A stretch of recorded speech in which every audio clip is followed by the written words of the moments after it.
Merhaba arkadaşlar, kanalıma hoş geldiniz. Bugün bahçeye avokado toplamaya geldim arkadaşlar. Bahçeye gelmişken avokado konusunda merak ettiğiniz ve sorduğunuz tüm sorulara yanıt niteliğinde kısa bir video paylaşmak istedim sizlerle.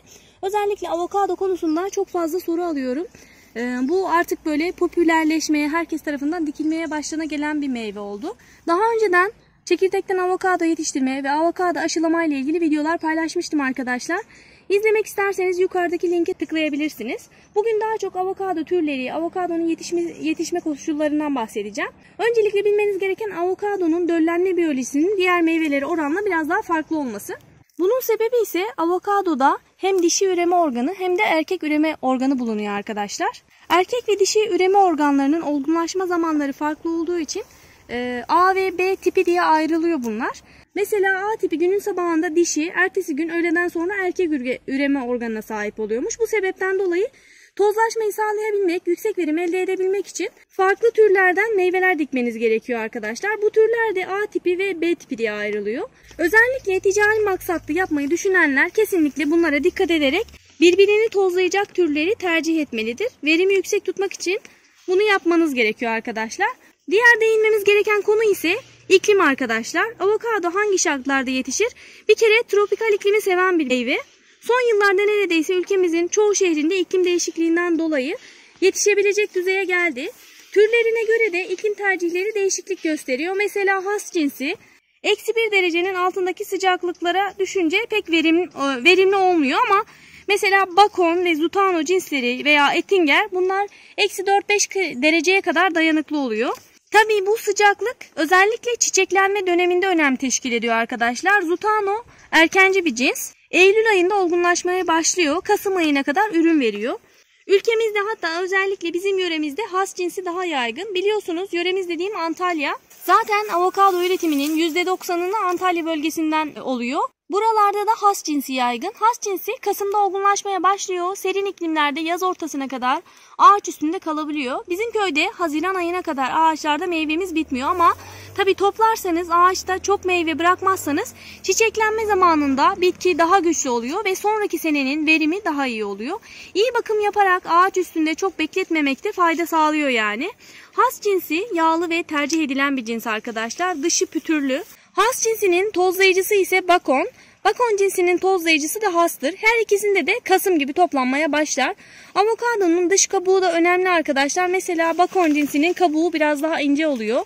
Bunlar hasların ise kabuğu kalın. Daha kolay böyle soyulma olabiliyor. Zedelenme falan da bunlar biraz daha sert olduğu için satış açısından ve dayanıklılık açısından nakliyelerde falan sıkıntı yaşanmıyor. Daha sağlam, daha sert olduğu için.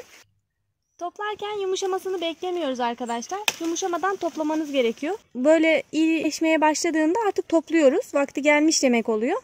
Ama tabii ki yumuşamaması lazım. Yumuşarsa pazarlama açısından, sevkiyat açısından zor olabilir. O yüzden olgunlaşmasını, yumuşamasını beklemiyoruz. Böyle irileşmeye başladığında topluyoruz. Küçük oluyor mesela bazıları. Bunlar mesela bunlar büyümüyor arkadaşlar. Bunların çekirdeği yok. Bunlar bu şekilde kalıyor. Bunları da yani ilerleyen zamanlarda olgunlaşıyor, toplayabiliyorsunuz ama bunları da kiloyla böyle satıyorlar arkadaşlar küçük oldukları için. Sıcaklıktan bahsettik ama şunu da eklemek istiyorum. Düşük sıcaklıklar meyvenin kalitesini, miktarını ve büyüklüğünü yüksek oranda etkiliyor arkadaşlar. Bir de sulama çok etkiliyor. Çünkü ağaçta büyüyen meyveleri önce bir kez topluyorsunuz, sonra suluyorsunuz. Bir yandan da sıcaklık iyi olursa üstündeki meyve tekrar büyüyor ve tekrar toplayabiliyorsunuz. Tek seferde toplayıp bitirmiyorsunuz yani. Diğer birçok meyvede olduğu gibi tek seferde toplama olmuyor. Büyüdükçe meyveleri tekrar toplama yapabilirsiniz. Bakıma devam ediyorsunuz. Büyüdükçe tekrar topluyorsunuz yani. Sulama ve gübreleme de birebir verimi etkiliyor dediğim gibi.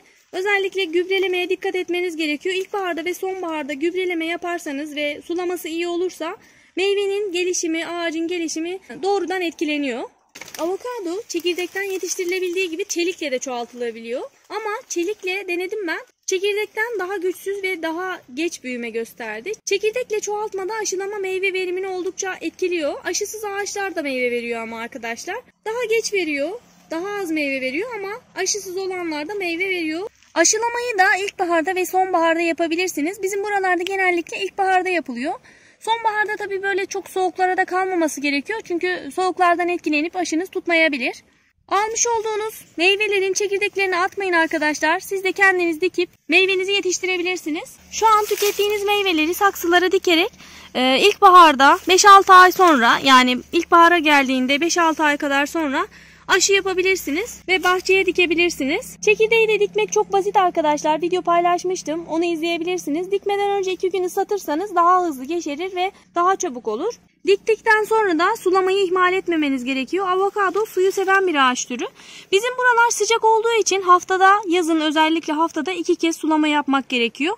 Aksi halde hemen kurumaya başlıyor. Ağacı da hızlı büyüdüğü için avokado bahçesi yapmayı düşünüyorsanız kesinlikle su ile ilgili sıkıntı yaşamamanız gerekiyor. Çünkü ağaç büyüdükçe tabii suya ihtiyacı da artıyor. Ağacın tipi ve türü de farklılık gösteriyor. Genellikle enine büyüyorlar. Bakın burada gördüğünüz gibi bu şekilde yayılıyor, yerlere doğru uzanıyor. Böyle yükseğe doğru dikine giden ağaçlar da var. Bazı cinsler dikine gidiyor. Genellikle çoğu böyle türüne göre dediğim gibi bu şekilde enine uzayan, yerlere doğru yatan böyle ağaçları oluyor. Yani öyle avokado ağaçlarını küçük diye düşünmeyin. Bu ağaçlar mesela gördüğünüz gibi bakın 8-10 yıllık ağaçlar. Yani öyle avokado ağacı çok küçük kalmıyor. Bunu görmeniz açısından şöyle bir göstermek de istiyorum.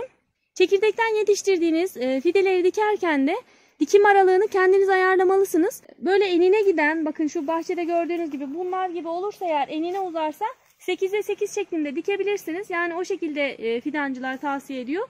Dikine uzayanlarda ise 6'ya 6 dikim yapabilirsiniz arkadaşlar. Bir de yorumlarda en çok rastladığım sorulardan biri de kar yağan yerde avokado yetişir mi? Arkadaşlar ben ziraatçı değilim. Ben sadece deneyimlerimi paylaşıyorum. Az önce de bahsettiğim gibi türlerine göre eksi 5 dereceye kadar soğuğa dayanıklı. Ben de Alanya'da yaşıyorum ama bizim köyde eksi 4-5 derecelere kadar kışın soğukluk yaşanabiliyor. Bizim yukarılarda kar yağıyor, oralarda yetiştirenler var ama tabii ki verim ne kadar iyi, yetiştirince hani çok iyi ürün elde ediliyor mu? Bunlarla ilgili çok net bir bilgim yok. Sadece yemek için dikiyorsanız, ticari maksatlı yapmıyorsanız sıkıntı olmayabilir ama ticari maksatlı düşünüyorsanız, soğuk bir yerde yetiştirmeyi düşünüyorsanız tabii ki verim olarak düşük olacaktır ve belki emeğinizi karşılamayabilir bu durum. Ama tekrardan belirtmek istiyorum arkadaşlar, ben bu konuda uzman değilim. Sadece bir üretici, bir yetiştirici olarak zaman içinde kazandığımız deneyim ve tecrübelere göre konuşuyorum. Bu alanda uzmanlar varsa videoya katkı sağlamak için bilgi ve tecrübelerini yorumlara yazıp bizimle paylaşırsa mutlu olurum. Soru ve görüşlerinizi de yorumlara yazarsanız herkesin faydalanabilmesini sağlarsınız. Bugün avokado ile ilgili aklıma gelen tüm detaylara değinmeye çalıştım. Bunların dışında merak ettiğiniz varsa yorumlara yazabilirsiniz arkadaşlar. Bugünkü videonun daha sonuna geldik. Yeni videolardan haberdar olabilmek için kanalıma ücretsiz olarak abone olabilirsiniz. Videonun faydalı olduğunu düşünüyorsanız beğenmeyi ve paylaşmayı unutmayın lütfen. Çiçek ve bahçe bakımına dair başka bir videoda görüşene dek şimdilik hoşça kalın arkadaşlar.